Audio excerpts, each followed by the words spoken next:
Assalamualaikum warahmatullahi wabarakatuh. Kita bertemu lagi dalam perbincangan kita dalam mata pelajaran Grafik Komunikasi Teknikal. Jadi untuk perbincangan pada hari ini kita akan cuba bincangkan tajuk kita Elips, Parabola dan Tangent, yang mana latihannya cikgu ambil daripada buku Grafik Komunikasi Teknikal lembaran praktis Local Publication. Okay. Sebab nak murid cikgu dan banyak lagi sekolah-sekolah yang menggunakan modul yang sama. Jadi bolehlah untuk kita rujuk dan kita lukis sebab semua ada bahan yang sama. Jadi untuk hari ini kita akan membincangkan tajuk tangent lah. Kita akan pergi muka surat 45. 45 kita nak selesaikan soalan 23, 24. 23, 24, 25. Kalau kau sempat kita buat 26. Tapi cikgu akan bincang laju sajalah.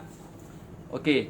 Jadi dalam soalan ni, sebelum nak selesai soalan ni, kita kena tahu bahawa tangent, sifat tangent pada dua bulatan bersentuhan.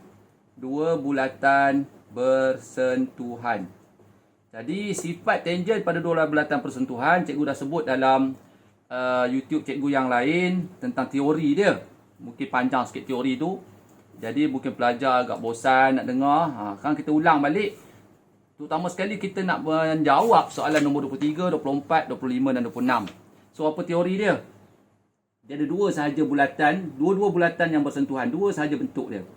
Satu bersentuh di luar, satu lagi bersentuh di dalam. Bermakna satu bulatan di luar, satu bulatan di dalam bersentuhan. Bila disebut bersentuhan secara tangent, jadi dia sentuh satu tempat sajalah. Kalau sini P, dia sentuh sini saja. Kalau kat sini disentuh Q. Okey? Jadi kita ada pusat bulatan, kita ada pusat bulatan, kita ada pusat bulatan dan kita ada pusat bulatan besar. O kecil, O besar. Jadi sifat kat sini kalau kita nak tengok bila bersentuh di luar, sifat dia ialah dari sifat dia. Kita pakai pensel lah, HB. Okay, sifat dia pusat menuju ke pusat mesti garis lurus dan jejari jarak antara pusat, jarak antara pusat bulatan ialah hasil tambah. Kat sini hasil tambah. Kenapa saya tambah cikgu? Okey, pusat pergi tangent satu, jejari dia ataupun jejari besar. Okey, kat sini daripada tangent pergi ke pusat bulatan yang kedua, jejari juga, jejari A pula. Jadi jarak pusat ke pusat ialah hasil tambah. Kes kat sini beza. Kat sini ialah jarak pusat ke pusat ialah hasil tolak. Jarak pusat ke pusat ialah hasil tolak. Satu. Dan macam biasa, pusat ke pusat melalui tangent garis lurus. Pusat ke pusat melalui tangent garis lurus. Yang cikgu draft ni. Pusat pergi ke tangent garis lurus. Tetapi kat sini tangent dia tengah-tengah titik tangent. Dekat sini titik tangent dia berada di hujung. Jadi kena ingat, yang cikgu nak tekankan ialah sini hasil tambah. Dekat sini hasil tolak. Di luar hasil tambah. Kalau di dalam, bertemu di persentuhan di dalam, hasil tolak. Okey, dah dapat? Kita cuba selesaikan. Okey, kita pergi soalan yang pertama, soalan nombor 23. Dia kata, bina satu bulatan berjejari 75 cm menyentuh di sebelah dalam bulatan P dan bulatan Q. Makna bersentuh di dalam, bulatan P dan bulatan Q, maknanya bersentuh di dalam. Inilah, duduk dalam. Kalau mesin ni bersentuh di luar. Jadi sifat dia satu bulatan mesti sentuh di dalam, P ni duduk dalam, Q pun duduk dalam.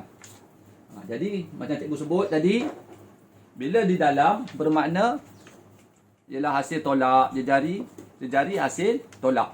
Okey, soalan dia kita nak cari pusat bulatan yang baru ni yang berjejari 75 mm ni. Pusat bulatan dia.